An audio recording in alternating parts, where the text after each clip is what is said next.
will forever live in infamy. Today is the only day I have witnessed a man being convicted for mere puffery, for what he said from his mouth, not what he did with his own hands. The verdict is not consistent with the evidence laid before the court. The sentence is overbroad, cruel, and unusual. How can you convict a man for making mere broadcasts from a location that was never named, and he never tied that broadcast to any single incident of violence, or even someone slapping someone, not to talk of terrorism? He did all this. He didn't lay any evidence. I don't know where this whole verdict can be grounded in law, logic, or facts. We disagree with the judgment vehemently, and we are going to fight it from here onwards until justice is done.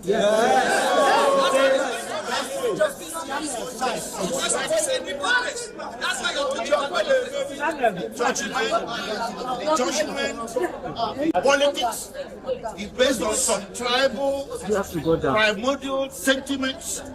Just because Nnamdi Kanu is Igbo. An Igbo man has become the person in Nigeria that should be trampled upon. I'm not saying this because I'm Igbo. I'll say it for the Hausa or Yoruba who gets trampled upon. But today we saw an Igbo man being trampled upon, and by God Almighty, we are not going to allow it. Nobody is going to trample on me. Nobody is going to trample on Nnamdi Kanu. Nnamdi Kanu is not a terrorist. He's a man that was pursuing change. To pursue a separate nation of yours is not a crime. So in Nigeria today, if somebody says don't be silly, you get convicted. Nnamdi Kanu may broadcast, and so what? And you convict him for terrorism for mere words in the Federal Republic of Nigeria. What kind of precedent is being laid? So from here, we are heading to the Court of Appeal. The Court of Appeal is the only court in this country, or the next court in this country, that sits as a jury.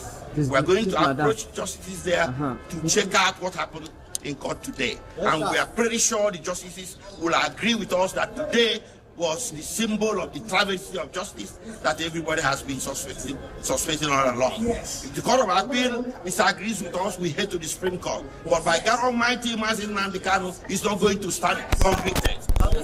He's going to get overturned. Thank you. First of all, I want to talk to the Igbos that nobody should take laws into your hand.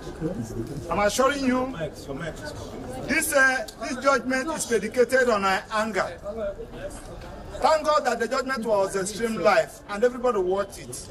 You will see the anger in delivering the judgment.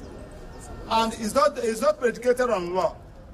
Now, I also want to let you know that this charge, that the investigation that gave rise to this charge was not investigated, because Nnamdi Kanu's statement, purported statement, was rejected by this court. And they did not tender any document as investigation report. That is to say, the investigation was not, the offense was not investigated. Having said that, also something that happened in court today, Nnamdi Kanu filed a matter in Court of Appeal. And he's asking, my lord, that particular matter I filed in Court of Appeal anchored on this particular issue. Please, can you just suspend this judgment? Let Court of Appeal direct what to do. My lord refused. Now, on the issue of anger, you journalists will bear with Nnamdi Kanu that government, Nigerian government, and the judiciary are not fair to Nnamdi Kanu. What do I mean? Nnamdi Kanu was given judgment by Court of Appeal. Federal government refused to comply with that judgment given by Court of Appeal until after 8 days before the appeal against it. When we get to the Supreme Court directed the prosecution what to do. Amend this particular charge. Nnamdi Kanu was saying that, please, can you amend this charge? They refused. With the combined effect of all this, I'm assuring you that this judgment will not stand. And the Court of Appeal will do justice to it. Now, I also want to plead with judiciary. Nnamdi Kanu is representing himself because the court has given the prosecution a blanket order to detain Nnamdi Kanu wherever they want. They should detain Nnamdi Kanu where we have access to file his appeal, because he has 90 days to file his appeal. And the judge said that the judgment will be ready in the next 15 minutes. And also enjoy the media. We have the record of proceedings from the day the matter came to this till today.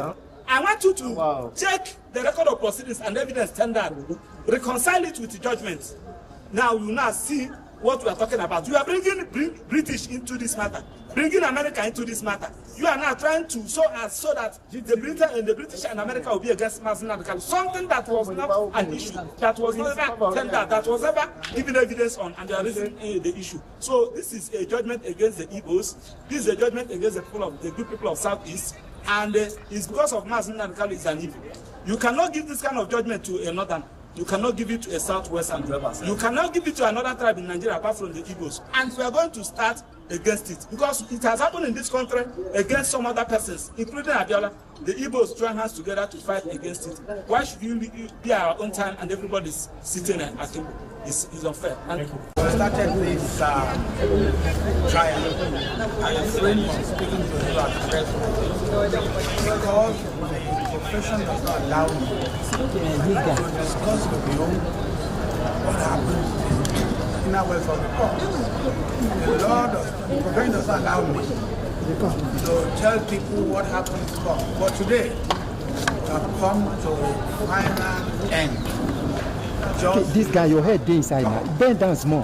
And therefore, his head is entering now. The head is inside the shop. I want to the other appreciate the judiciary.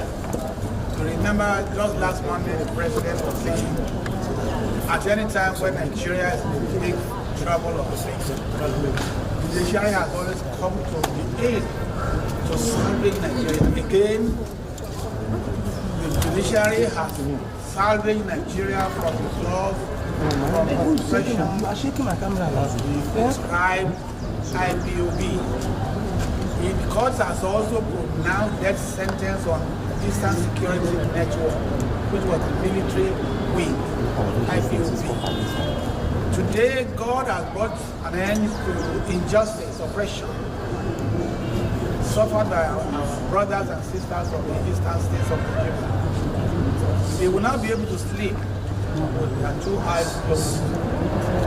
What is important is that every Nigerian must consider issue of security as his personal business. When you look away, when you compromise, or when you show fear, you are encouraging miscreants, vandals, criminals, terrorists to fester. This issue ought not to have festered for that long. Nigeria is our own country. We have no other country we can call our own. Secondly, it is our responsibility as Nigerians to help the government by way of information, to have during the trial information concerning how several heads of human beings were used very scandal. Somebody who is a criminal. So just because people are afraid, we all must be courageous enough to confront terrorism, criminality, and all sort of things. I know that, political insinuations or perspective will be put to this matter. I was in court in there when somebody was saying, oh, Yoruba, oh, Hausa, oh, Igbo. We are all Nigerians. We must love one another. We must not compromise the security of the country on the basis of those primordial sentiments. So I congratulate Nigeria today for seeing the end of this, and let it be a warning to those who may think they are bigger than Nigeria. Nigeria is bigger than every one of us. The law is bigger than every one of us. And the law will take its course to deal with miscreants, to deal with terrorists, to deal with criminals. You know, all of us are victims when we keep quiet.